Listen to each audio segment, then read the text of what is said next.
Okay, let's add a countdown to our escape room experience over here. So in the original conception, there was no time pressure for the user to be able to get out. So all you need to do is just put these keys in the right location. So the red key and the blue key, and then the yellow key opens this door.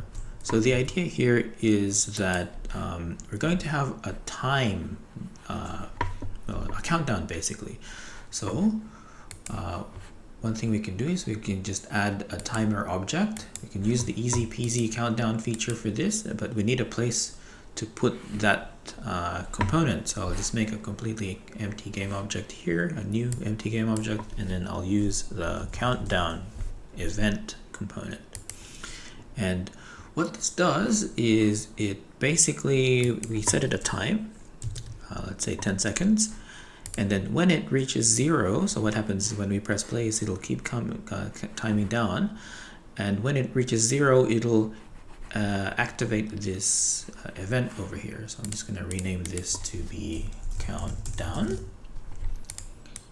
then we'll just put that in among the timer objects.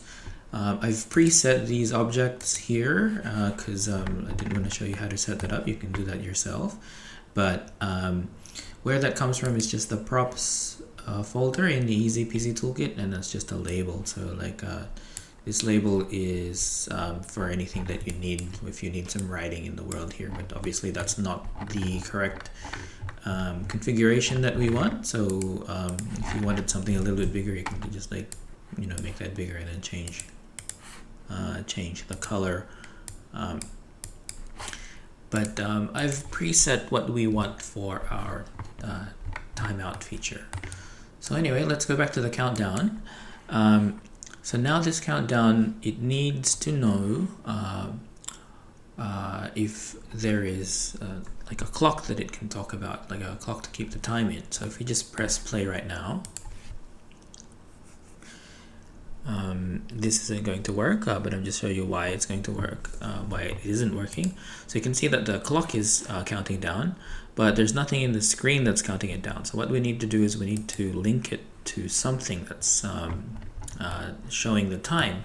So in this case, I want this one to be showing the time. So this is like here is just the header, it's just a sign saying time left, but this one actually shows you the time. So I've put in just a